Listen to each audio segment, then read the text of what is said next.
Bien, bonjour à tous, merci d'être présents sur ce webinaire Wildcard concernant la GDPR ou en français la RGPD. C'est un webinaire un peu particulier puisqu'on va parler loi et que bien entendu pour mettre le disclaimer qui va bien en début de webinaire, je ne suis pas juriste, je ne suis pas avocat, donc il y a beaucoup de choses sur le sujet qui se disent, qui sont erronées. J'ai essayé de vérifier le plus de choses possible, aussi bien venant de la Corse que de mon côté. J'ai passé un petit peu de temps à lire la loi, tout simplement, parce que ça reste le document le plus sûr. Donc ici, ce que je vais vous faire, c'est une synthèse de ce qu'on a compris et de ce qu'on peut vous apporter comme information.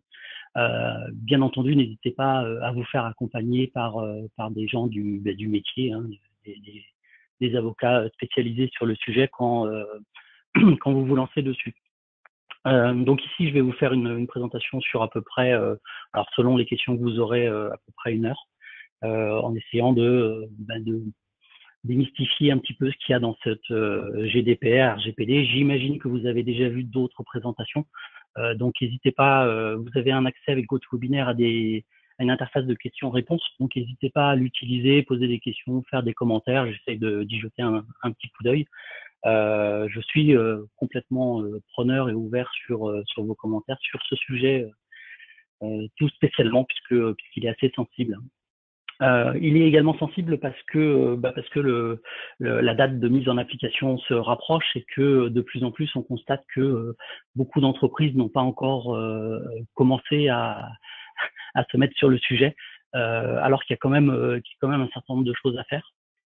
Je ne souhaite pas dans cette présentation être alarmiste, puisqu'il n'y a pas de raison de l'être. Il y a des choses qui sont demandées dans la GDPR, vous allez voir. Si vous lisez la loi, c'est une très bonne chose à faire si vous souhaitez si vous avez un peu de mal à vous endormir un soir. Un petit document de chevet, vous allez voir, c'est très très efficace.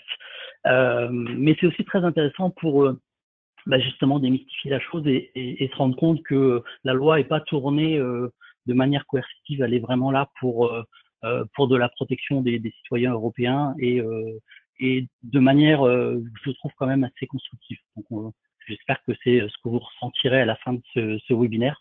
Le but n'est pas de faire comme un certain nombre d'éditeurs qui vont vous dire « Oh là là, vous allez payer tant si vous n'êtes pas en conformité ». C'est très très simpliste et c'est pas le propos, même si effectivement il y a des amendes aujourd'hui, il n'y a pas de jurisprudence, on ne sait pas comment les juges vont juger la chose, donc c'est un peu prématuré. On est parti. Déjà, qu'est-ce que la GDPR ou la RGPD en français? Donc c'est un règlement général sur la protection des données et en particulier des données à caractère personnel. Il a été voté en avril 2016 et la loi, du moins ceux qui ont créé la loi le sachant pertinemment bien, c'est pas quelque chose qu'on peut voter et mettre en application tout de suite. Vous allez voir, il y a de l'audit à faire, il y a des choses à mettre en place, des process à mettre en place dans l'entreprise, et du coup, ils ont laissé 2 ans de préparation pour être en conformité avec la GDPR. C'est pour ça que le titre de cette présentation s'appelle le sprint pour la GDPR, parce que ça se rapproche et que y a des gens qui ont pas trop fait attention, alors que vous allez voir, cette GDPR concerne tout le monde. Il s'agit de 99 articles de loi, donc c'est quand même assez long. À titre personnel, j'ai dû en lire, je sais pas, peut-être à peu près la moitié. Lisez, si je peux vous donner un petit conseil, lisez le début, puisque ça donne le cadre et la direction, le sens de la loi. C'est intéressant. Et puis un certain nombre d'articles. J'en citerai quelques-uns dans cette présentation pour partir sur du concret et pas répéter bêtement ce que peuvent dire soit des journalistes, soit d'autres éditeurs qui surfent un peu sur la vague. Ce que définit aussi la RGPD dès le début des articles, c'est justement cette définition des données à caractère personnel. et les mécanismes, la communication, toutes les fonctionnalités technologiques à mettre en œuvre par les organisations, justement pour se mettre en conformité. Donc la loi est relativement précise. Il y a quelques zones de flou comme ce qui est le normal, mais la loi est relativement précise. J'avoue que c'est la première fois que je vois une loi qui parle d'adresse IP. Donc c'est, comme vous allez le voir, un peu, c'est quand même assez carré et précis. Par données à caractère personnel, justement, on considère pas mal de choses. Une donnée à caractère personnel, c'est toute information se rapportant à une personne physique identifiée ou identifiable, soit directement, soit indirectement. Donc ça peut être un identifiant, ça peut être un nom, ça peut être un numéro d'identification, ça peut être des données de localisation, un identifiant en ligne, des éléments physiques de la personne, physiologiques, génétiques, etc. Donc le cadre et la définition de ce que c'est qu'une donnée à caractère personnel est extrêmement vague, extrêmement vaste.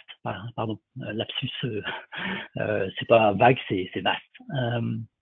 Une adresse IP, si elle permet de remonter à la personne, sera considérée comme une donnée à caractère personnel. Des informations dans un bon de livraison, des informations dans un carnet d'adresses, tout ça, c'est de la donnée à caractère personnel. Donc, quand on prend un peu de recul et qu'on se pose la question quelle entreprise dispose de données à caractère personnel sur son réseau, très clairement, je connais assez peu d'entreprises qui ne seraient pas concernées par cette définition-là. À partir de cette définition, ce que veut faire la RGPD, c'est dans le sens de la loi, c'est harmoniser les protections des libertés et des droits des citoyens européens. C'est-à-dire que jusqu'à aujourd'hui, vous aviez un certain nombre de lois différentes dans les différents pays de l'Union européenne, avec des protections différentes. Cette loi européenne remplace une directive qui existait déjà, plus ancienne, mais qui ne convenait plus, justement dans le cadre de l'Union européenne. Donc ils ont souhaité réharmoniser tout ça, refixer un certain nombre de choses et éclaircir certains sujets. Donc le but du jeu, c'est vraiment votre protection individuelle, la mienne également, que des entreprises ne fassent pas n'importe quoi. Vous avez vu des entreprises comme Yahoo qui se sont fait hacker 3 fois et par 3 fois les identifiants Yahoo avec les mots de passe se sont retrouvés sur Internet avec vos données accessibles par des pirates.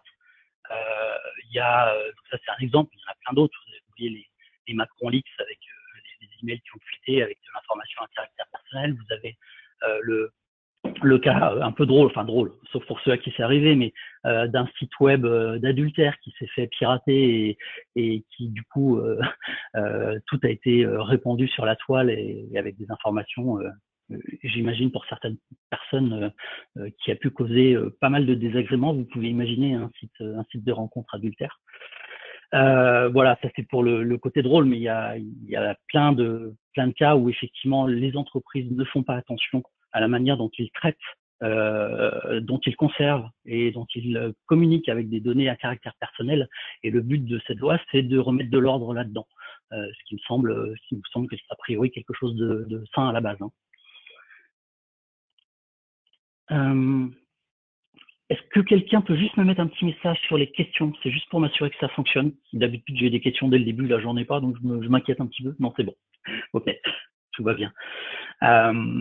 Merci. Effectivement, ça n'est pas que pour l'Union européenne, puisque quand on veut protéger les citoyens européens, il faut bien entendu avoir une emprise sur les entreprises qui utilisent des caractères à données personnelles des citoyens européens, mais qui ne sont, elles, pas dans l'Union européenne. Donc, le cadre de la GDPR s'étend à toute entreprise qui traiterait des données personnelles de citoyens de l'Union européenne. Donc, il y a beaucoup d'entreprises aux États-Unis, mais dans n'importe quel pays, qui traiteraient de vos données, qui sont également concernés par cette GDPR. Donc ça, c'est vraiment important. WatchGuard, en tant que société américaine, est très clairement concernée par ça. Vous verrez d'ailleurs que je traite de deux aspects dans cette présentation. Je vais traiter donc déjà de l'explication de la GDPR, un peu plus dans le détail.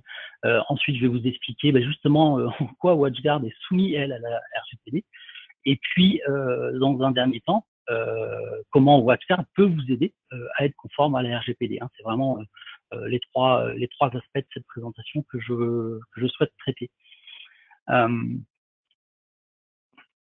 Alors, là, il y a une donnée qui est à prendre avec des pincettes, puisque ils indiquent que les organisations qui traitent des données personnelles de plus de 5000 citoyens de l'Union européenne ont comme prérequis d'avoir ce qu'on appelle un DPO, un officier de protection des données.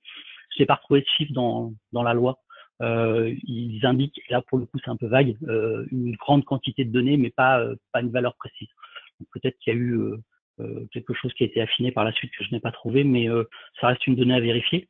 Il y a autre chose qui est important dans la loi, c'est pour tous les organismes publics. Les organismes publics doivent avoir un DPO qui n'est pas forcément spécifique à leur organisme, il peut être mutualisé à plusieurs organismes publics, mais pour le coup c'est très très clair au niveau de la loi à ce sujet-là. Donc le petit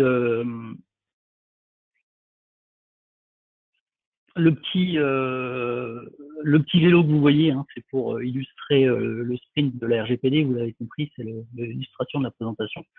Donc on fait entre guillemets un contre-la-montre, puisque cette réglementation sera effective le 25 mai 2018. Donc on s'en rapproche, il y a encore du temps, faut pas s'alarmer, faut juste prendre les choses dans l'ordre. Vous allez voir, il y a un process, il y a pas mal de, surtout qu'il y a pas mal de monde maintenant qui a décrit ce qui était à réaliser par les entreprises. Donc vous avez quand même pas mal d'aides. Si vous êtes un client final, vous avez aussi les partenaires WatchGuard, bien entendu, qui sont là à votre disposition pour vous aider. Et puis nous, WatchGuard, on est là également pour essayer de vous transmettre le plus d'informations possible, notamment à travers cette présentation. Mais vous allez voir qu'on a fait des kits d'information, on a fait certaines choses pour vous aider.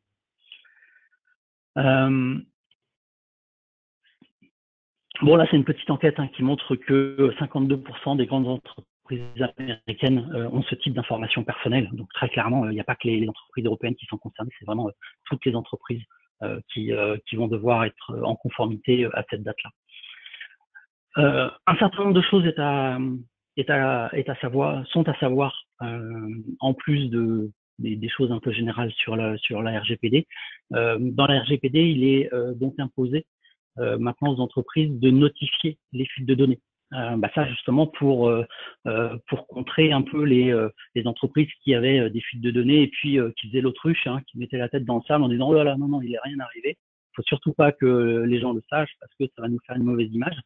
Mais sauf que derrière il y a des fuites d'informations et les personnes qui sont concernées ne sont ni protégées ni au courant et ne peuvent pas réagir. C'est une très très très mauvaise pratique de faire l'autruche. Et donc la RGPD impose que des notifications soient envoyées après découverte de la fuite. Ça doit être fait sous 72 heures.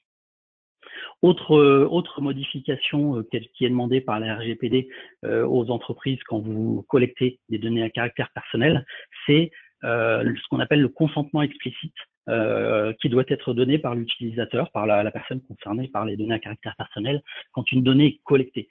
Donc ça veut dire qu'il y a une demande spécifique qui doit être faite et l'utilisateur doit l'accepter pour que ces données puissent être collectées.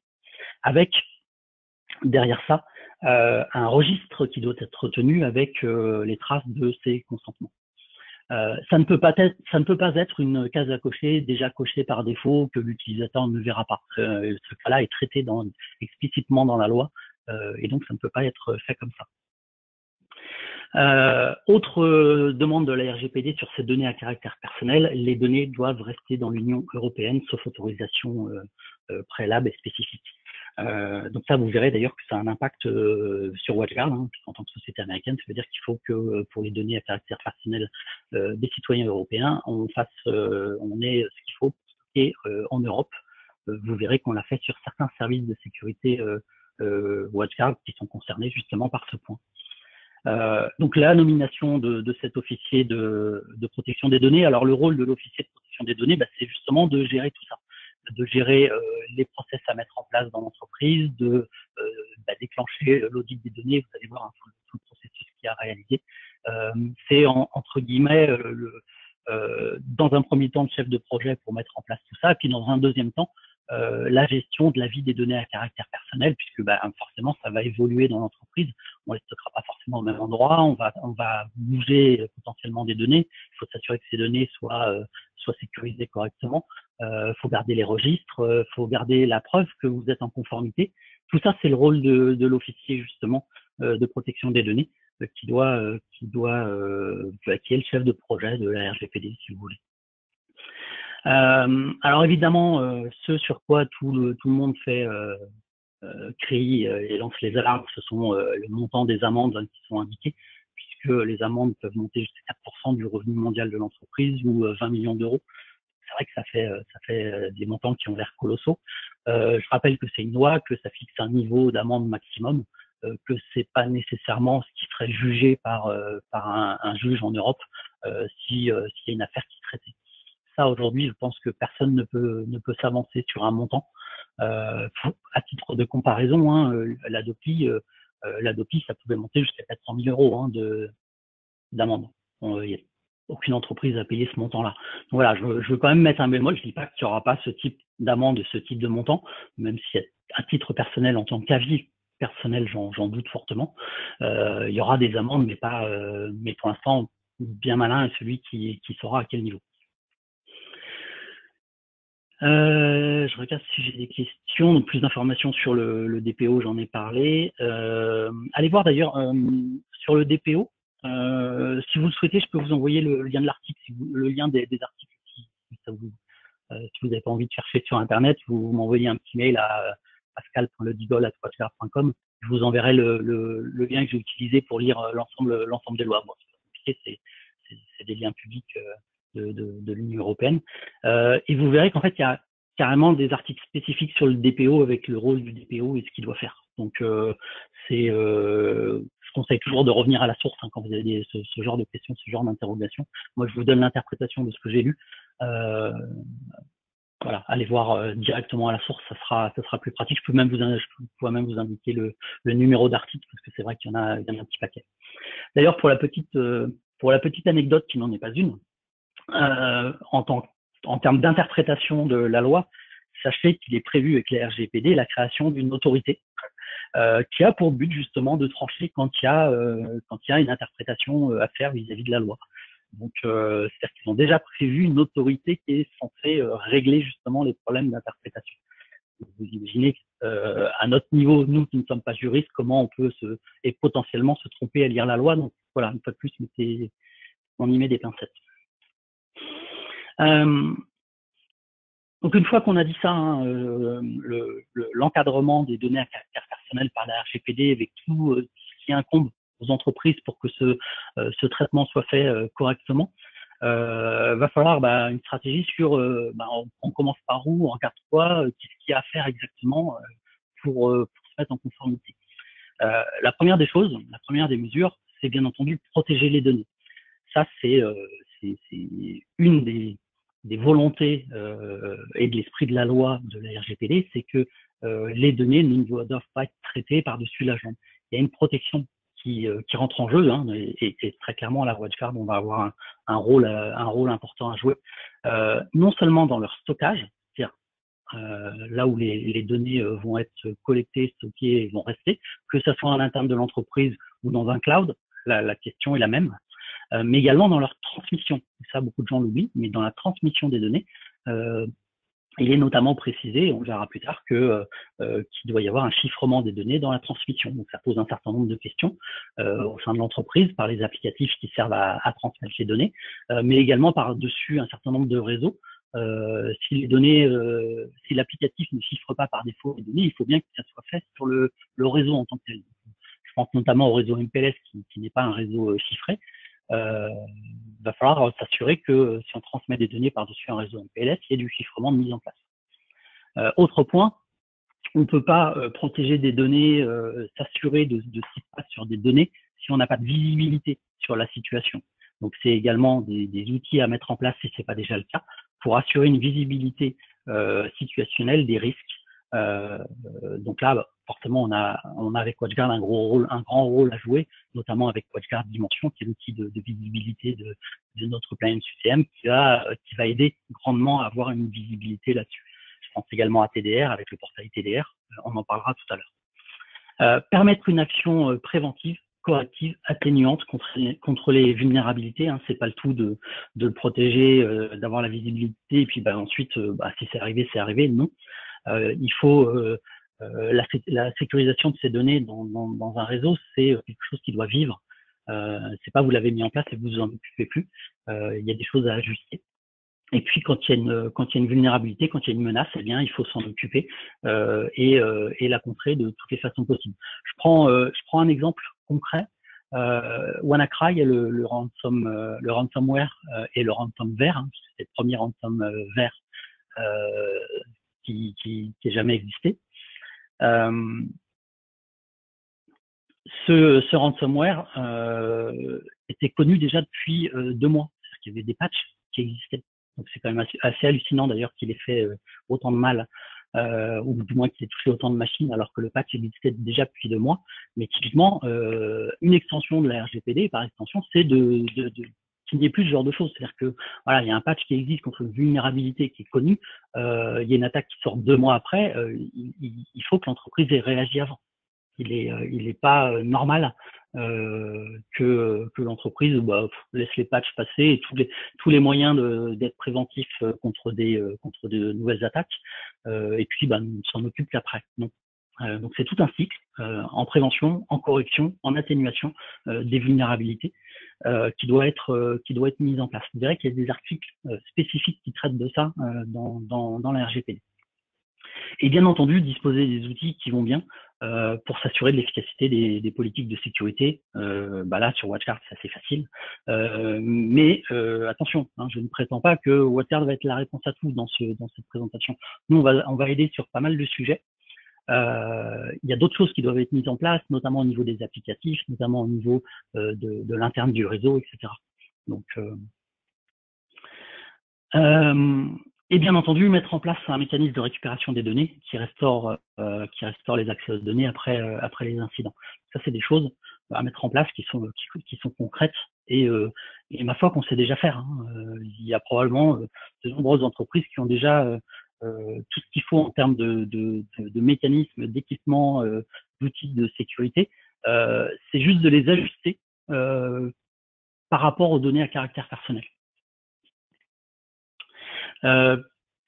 Bien entendu, voilà, c'est ce que je disais, améliorer ces mécanismes de base et également créer ce qu'il faut pour conserver les consentements et les notifications de brèche. Ça, c'est vraiment 2 process à mettre en place dans l'entreprise. Alors pour les consentements, allez vous référer à la loi puisque il y a une exception qui est faite pour les petites entreprises, pour les consentements. Et par contre, pour la notification des brèches, il n'y a pas d'exception. Donc ça, c'est vraiment 2 processus à mettre en place pour être sûr que que vous soyez en conformité.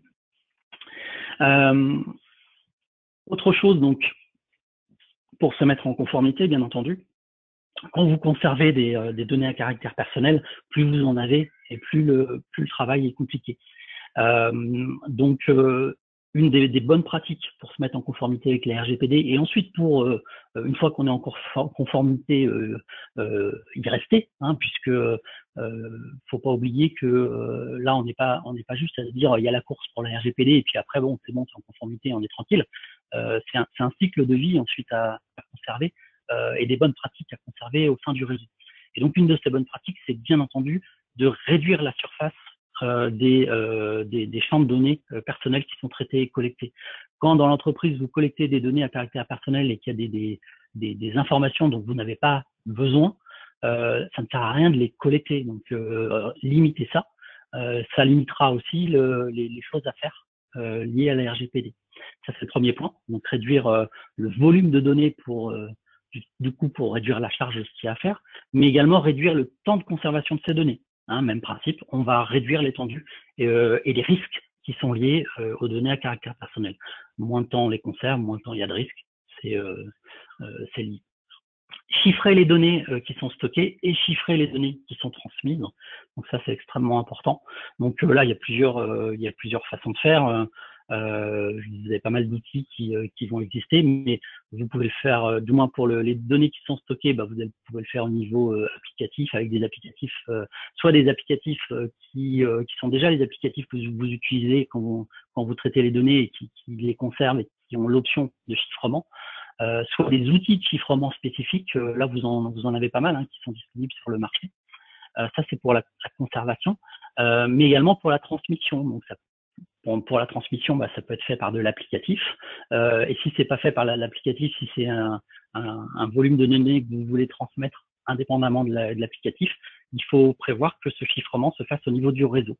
Donc ça peut être, par exemple, si vous transmettez d'un site à un autre à travers un VPN chiffré, un VPN IPsec par exemple. Et attention, une fois de plus, si vous transmettez des données par-dessus du MPLS, si vous ne le faites pas par un applicatif qui est chiffré, typiquement, on sort de la conformité à la RGPD. Masquer les adresses IP et pseudonymiser les informations utilisateurs. On ne doit pas avoir accès aussi facilement à n'importe quelle information. Je vais vous prendre un cas très simple tout à l'heure quand je vais vous parler des outils WatchGuard, c'est WatchGuard Dimension. En WatchGuard Dimension, vous avez les adresses IP, les noms d'utilisateurs, on sait ce que font les utilisateurs, y compris sur des choses complètement personnelles, puisque pour rappel, un employé a droit à surfer pour du moins en proportion raisonnable pour son activité personnelle quand il est sur le réseau de l'entreprise.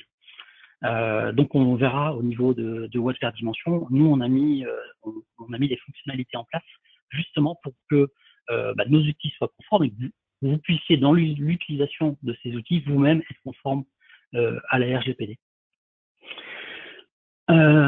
Réduire le nombre de personnes autorisées à accéder à ces données personnelles, forcément c'est une bonne pratique parce que du coup ça va limiter les risques liés à ces données. Donc une gestion des droits qui est vraiment adaptée au traitement de ces données à caractère personnel. Et de manière générale, augmenter votre capacité à prévenir, à remédier aux menaces sur les données à caractère personnel. Donc vous voyez qu'il y a un gros impact sur le côté sécurisation du réseau et c'est un des sens de la loi. Il y a la protection du citoyen et il y a, je vais le dire comme ça, pour moi une vraie volonté de renforcer la cyberdéfense des entreprises de la communauté européenne. C'est vraiment ça, c'est renforcer la cyberdéfense de toutes les entreprises, à la fois pour protéger les utilisateurs, mais aussi dans le principe d'avoir plus de protection. Vous pouvez aller sur le site de la CNIL si vous le souhaitez. La CNIL a mis un certain nombre d'étapes recommandées. Alors pour information, ce webinaire est en cours d'enregistrement. Donc une fois qu'il sera enregistré, je le comparerai avec le premier enregistrement que j'ai fait de ce webinaire et puis je mettrai à disposition celui où je me trouve le mieux. Voilà. Bon déjà dans cet enregistrement, il y aura cette phrase, mais c'est pas grave. Les étapes recommandées par la CNIL, donc allez voir sur le site de la CNIL, c'est plutôt pas mal fait. Ils mettent en 3, 4, 5, 6 étapes, comme vous pouvez le voir, ce que une entreprise doit faire pour se mettre en conformité. Donc ne soyez pas perdus. Déjà demandez de l'aide le plus possible à vos prestataires, à un avocat si vous spécialisé, si vous en avez. Si vous en avez pas, ça se trouve assez facilement. Et puis sur le net, il y a quand même énormément d'outils. La CNIL, c'est quand même la référence en France, que vous avez sur le sujet également. Donc ils ont fait un document en documentant les différentes étapes. Donc potassez un petit peu ça, et puis vous allez voir qu'au final, c'est des choses de bon sens. Chez WatchGuard, on a également fait ce qu'on peut pour vous aider. Donc quand vous allez sur le site de WatchGuard, vous avez aussi tout un tas d'informations sur la RGPD et vous avez notamment une checklist que j'aime bien, qui est la checklist de planification RGPD. C'est en français. Donc vous pouvez la récupérer sur le site WatchGuard. Sinon, pareil, vous m'envoyez un petit mail, pascal.ledigol@watchguard.com et je vous renverrai cette checklist.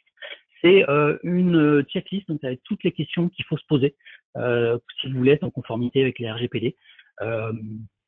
Donc vous regardez, il y a une page, hein, il n'y a pas 50 pages non plus, avec toutes les questions qui vont, les bonnes questions à se poser pour ensuite en tirer les conclusions et mettre en place ce qu'il faut. Donc je trouve que c'est une petite checklist qu'on vous a fait qui est assez sympa. Article 32 de la RGPD qui indique que le responsable du traitement et du sous-traitement, sous-entendu des données à caractère personnel, met en œuvre les mesures techniques et organisationnelles appropriées afin de garantir le niveau de sécurité adapté au risque. Donc, vous voyez, ça c'est un extrait de la loi directement, où il y a un fort point, un fort accent qui est mis sur la sécurisation de ces données à caractère personnel. Donc, forcément, ça nous touche particulièrement chez WatchGuard, puisque c'est nous qui allons aider en partie sur ce sujet-là. Pas que nous, bien entendu, hein, il y a les éditeurs antivirus, il y a tout un tas d'acteurs de la sécurité sur votre réseau qui vont pouvoir aider. Mais effectivement, nous, on a un rôle qui est crucial pour vous aider à mettre en place la sécurisation qui correspond. Vous voyez qu'il y a une proportionnalité hein, quand même entre le niveau de sécurité et l'adaptation au risque. Du coup, ça veut dire quoi? Ça veut dire que chez WatchGuard, on a tout un tas de choses pour vous aider à monter votre niveau de sécurité, parce que c'est bien de ça qu'il s'agit, c'est d'avoir un taux de protection de ces données à caractère personnel qui soit jugé suffisant.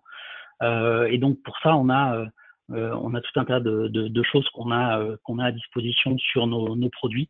Je pense notamment à ce nouveau service qu'on a lancé en février qui s'appelle TDR, Threat Detection and Response, qui va permettre la protection des données, mais vraiment au sens global de l'organisation. C'est-à-dire que c'est pas uniquement au niveau du firewall UTM. On va mettre un agent sur les postes, on va corréler les informations réseau et les informations du poste pour avoir une image du niveau de menace qui pèse sur l'entreprise et d'y remédier. Hein. C'est pas que de la protection, ça vous donne également la visibilité sur les incidents de sécurité qui ont été détectés sur l'ensemble de votre réseau, aussi bien les choses qui passent à travers le firewall que ce qui est détecté sur les postes de travail, et puis de proposer bien entendu une remédiation automatique de ces menaces qui pèsent. C'est le dernier service en date de WatchGuard qui est sorti. Je tiens à rappeler que la philosophie de sécurisation et de protection dans une entreprise, elle est pas liée à un mécanisme magique. Hein. TDR, donc Threat Detection and Response, c'est le petit dernier. Il s'intègre dans une philosophie de protection multicouche.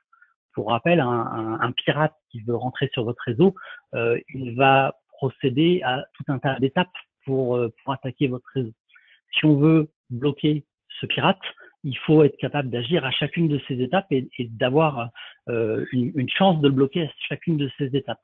Pour réaliser ça, il n'y a pas une technologie magique. C'est X technologies qu'on va faire travailler ensemble, qu'on va additionner et qu'on va corréler pour intercepter le pirate. Et donc la protection par un WatchGuard passe par du multicouche. TDR sans avoir de l'APT, sans avoir de l'antivirus, sans avoir de l'inspection HTTPS sera beaucoup moins efficace. Hein. C'est par l'empilement des technologies et la corrélation de ces technologies entre elles, pour vous donner une vision globale des menaces qui pèsent sur l'entreprise, que vous aurez un taux de protection qui est adapté. Sauf que, comme on est dans le jeu du chat et de la souris et que les pirates ont toujours de plus en plus de technologies qui vont leur être utiles, on a nous aussi besoin de plus en plus de technologies, et TDR typiquement est une avancée, une innovation technologique pour constamment coller aux menaces, au niveau des menaces qui pèsent aujourd'hui. Hein. On ne sort pas une technologie de sécurisation sur une menace qui avait lieu il y a 5 ans, c'est déjà trop tard. Il faut le faire dans les temps. Donc TDR est une des choses qui peut vous aider. WatchGuard Dimension, bien entendu, va vous aider à fournir une visualisation claire avec les rapports qui vont bien, les tableaux de bord, et va vous permettre d'investiguer sur ce qui se passe en termes de sécurité. Mais pour le coup, je tiens à préciser que Dimension sert aussi à autre chose, c'est-à-dire que il y a les deux aspects. Il y a se préparer à la RGPD et c'est ensuite vivre avec la RGPD. Donc Dimension, bien entendu, dans la vie de tous les jours au niveau de la sécurisation, va vous donner une image des risques qui pèsent sur vous et donc vous permettre d'adapter les choses. Mais Dimension par la visibilité qu'il apporte, peut aussi vous aider dans l'audit que vous allez faire de vos données, puisque ça vous permet de voir qui discute avec quoi sur votre réseau, les différents flux qui viennent de l'extérieur, qui rentrent, ceux qui sortent, etc. Et donc, c'est tout à fait un outil qui peut vous aider à vous préparer à la mise en conformité à la RGPD.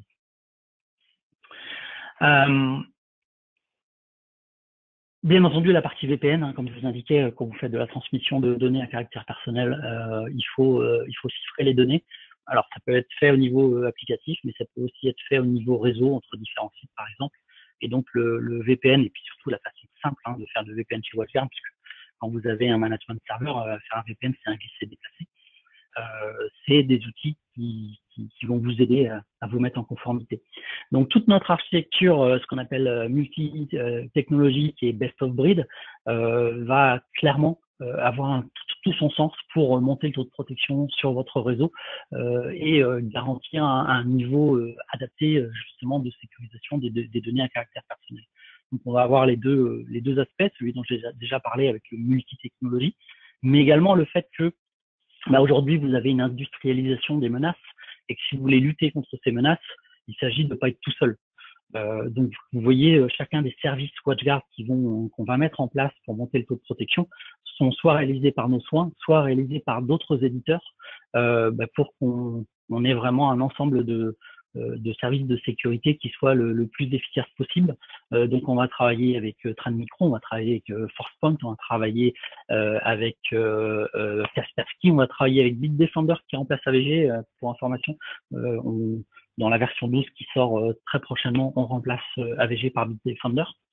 Lastline pour la technologie de sandboxing, Lastline étant clairement le leader sur ce domaine-là. Donc on se place dans une situation pour vous amener une protection des données où on ne veut pas être tout seul à lutter. Ça serait pour nous une erreur fondamentale. Donc on est accompagné d'un certain nombre d'éditeurs et notre architecture technologique est designée pour ça.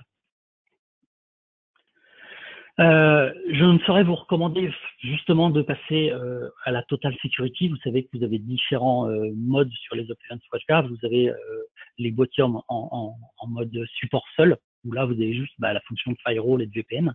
Vous avez la Basic Security. Basic Security, c'est ce qu'on appelle donc les couches essentielles de sécurité. Pour nous, c'est le minimum pour être bien sécurisé.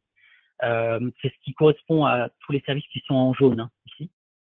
Et puis, bien entendu, vous avez la Total Security sur lequel on va ajouter le TDR, le fait de rajouter un agent sur les postes en plus de l'antivirus pour pouvoir avoir une vision d'ensemble de la sécurité du réseau et réagir à des menaces qui arrivent sur les postes. Vous avez bien entendu l'APT Blocker qui est une technologie très très efficace. Et vous avez également le DLP, dont je vais parler un peu plus loin, qui est la prévention de fuite de données. Tout ça, c'est dans la Total Security.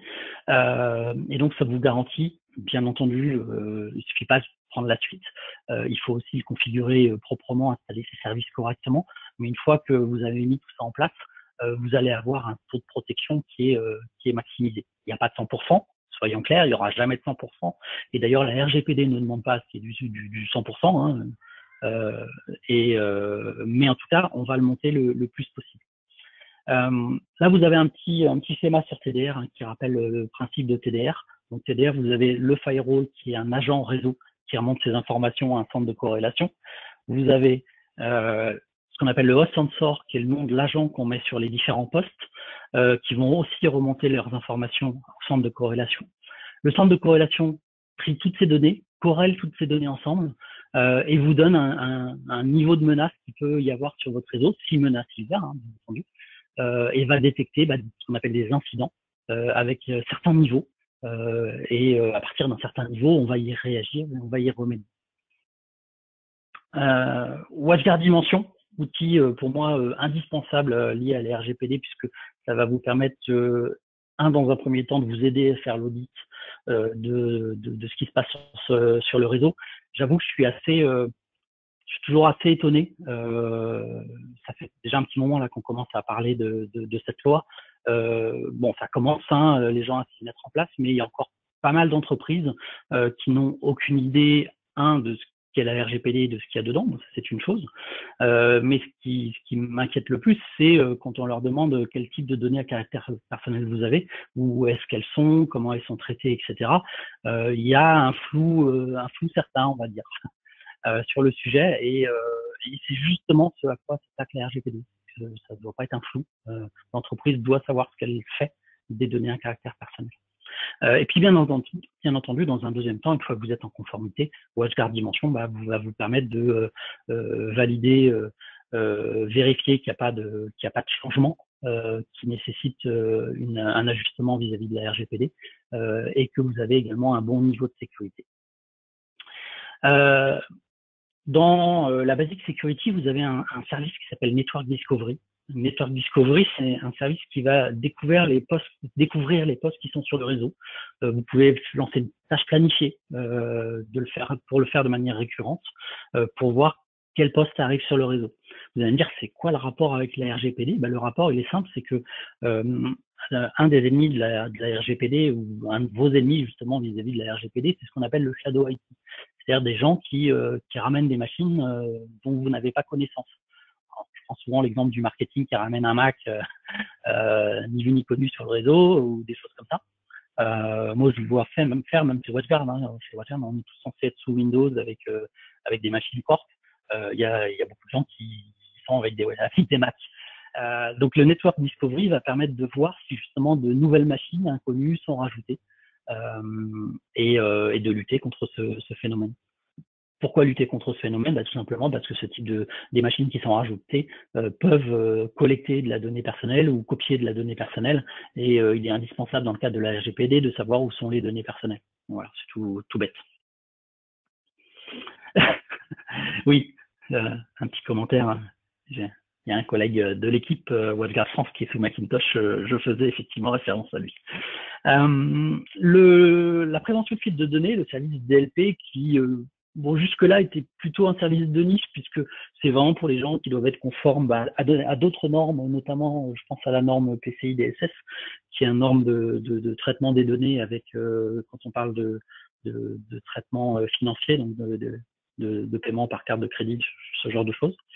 Mais très clairement, il y a pas énormément d'entreprises qui ont mis en place du DLP. Le DLP fait partie de la suite Total Security et peut permettre d'améliorer effectivement la protection des données à caractère personnel. Puisque le DLP va permettre d'identifier des fichiers qui contiennent ces données à caractère personnel, des adresses, des numéros de téléphone, des numéros INSEE pour la France, des numéros de carte bleue, etc.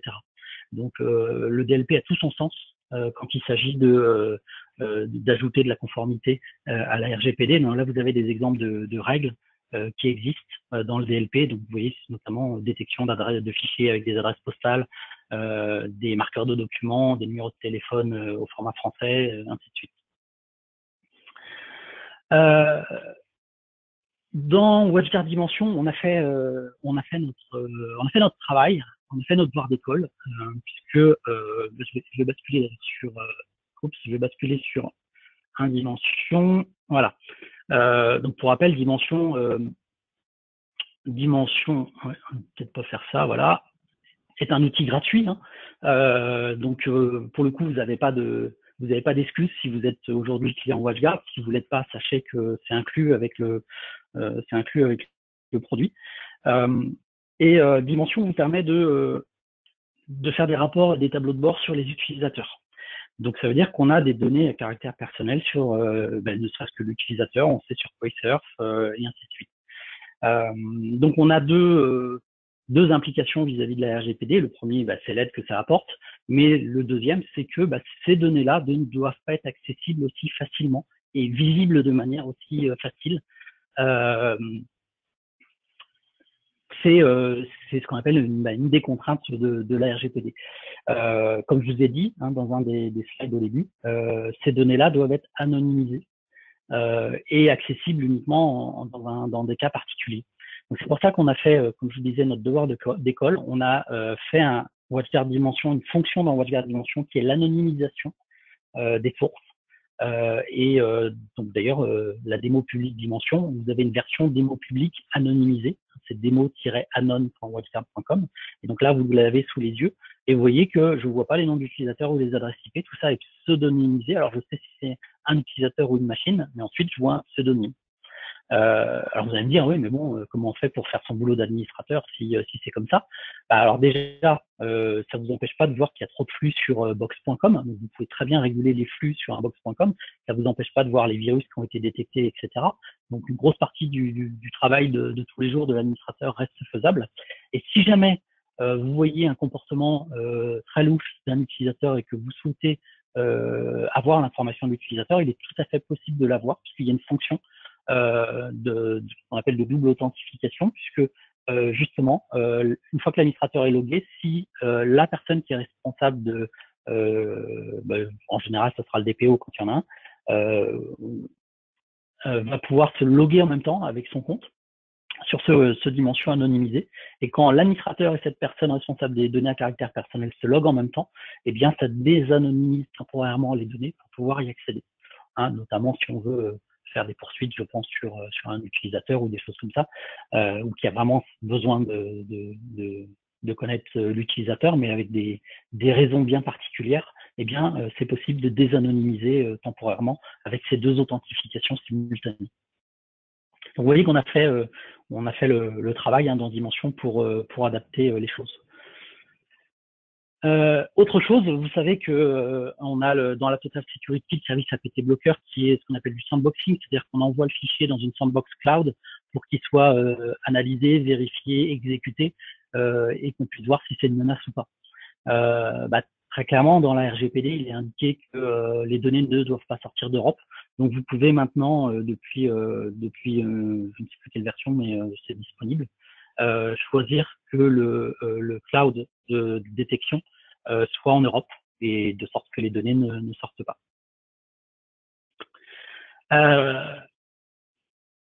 Donc voilà un peu pour les impacts sur WatchGuard et l'aide que WatchGuard peut apporter vis-à-vis de la RGPD. Je vous ai fait petite synthèse pour faire un récap de fin. Donc pensez au DPO quand vous avez besoin de le mettre en place. La première phase, la plus importante, et je pense celle qui de toute manière vous permet derrière de démystifier un peu tout ça, une fois que vous l'avez faite, le reste en découle, c'est l'audit. C'est vraiment la phase hyper importante, c'est connaître ces données, faire son audit de données à caractère personnel. Donc il faut trouver où les données sont collectées, comment elles sont traitées et comment elles sont déplacées. Donc ça, c'est vraiment le fondamental si vous voulez commencer à gérer la RGPD. Et vous voyez bien que c'est quelque chose de bon sens. Hein, savoir ce qu'on fait de ces données à caractère personnel, c'est juste logique. Gardez à l'esprit, bien entendu, que toute cette mise en conformité réclame des compétences multiples, à la fois réseau, sécurité, système, applicatif, légal et procédural. Donc, aidez-vous le plus possible de gens qui savent faire. Là, il y a de plus en plus de gens maintenant qui ont fait ces audits, qui ont fait ces accompagnements clients. Donc, ça devrait vous permettre d'avoir toute l'aide dont vous avez dont vous avez besoin. Donc, aide à l'audit avec des prestataires compétents sur le sujet. Faire une bonne analyse des risques, ça c'est important. Les accès réseau, les accès physiques, hein, on les oublie trop souvent les accès physiques, mais si la salle d'accès au serveur est accessible, forcément ça a moins d'intérêt de mettre un firewall avec un bon niveau de protection. L'accès aux droits applicatifs, le droit sur les espaces de stockage, tout ça c'est analysé. Surveiller les flux et le niveau de sécurité. Donc là-dessus, effectivement, on a un rôle extrêmement important, WatchGuard, dans l'accompagnement fonctionnel et sur les bonnes pratiques. Donc vraiment, le but, c'est de garantir un bon niveau de cyberdéfense, aussi bien sur les flux externes, internes, que sur les flux internes de l'entreprise. Et d'ailleurs, c'est là que TDR va pouvoir aider. Hein. TDR, vu que c'est un agent sur les postes, va également aider sur des menaces qui peuvent se propager en interne, quelqu'un qui arrive avec son portable, des choses comme ça. Et ce que demande implicitement la loi, c'est améliorer en temps réel le taux de protection, toujours en l'adaptant au risque, bien entendu. Il s'agit pas d'avoir une protection qui dépasse ce que l'entreprise peut courir comme risque. Réduire la surface d'exposition des données, réduire les droits d'accès aux données, bien collecter et maintenir les consentements, documenter tous les procédures, le processus de mise en conformité GDPR, c'est ça qu'on vous demandera si jamais vous aviez un souci justement légal. Hein, c'est où sont les consentements et qu'est-ce que vous avez fait pour être en conformité. Et puis, quelque chose qui est vraiment important, c'est aussi diffuser l'information dans l'entreprise. De la même manière que probablement sur tout ce qui est ransomware aujourd'hui, vous essayez de sensibiliser les utilisateurs. Ce que demande aussi la RGPD, c'est de sensibiliser l'utilisateur sur le fait que de la donnée à caractère personnel, c'est pas une donnée comme les autres et qu'on peut pas la stocker sur sa clé USB ni vue ni connue comme ça sans qu'il y ait d'impact. Donc c'est aussi une grosse sensibilisation des utilisateurs qui est nécessaire. De la même manière que ce qu'on a fait sur les emails bidons, sur les ransomware, etc. Et puis, faites attention aussi aux droits des intervenants extérieurs, souvent oubliés. Ça rentre également en ligne de compte. Donc voilà pour cette petite synthèse sur ce que je vous ai raconté sur ce webinaire.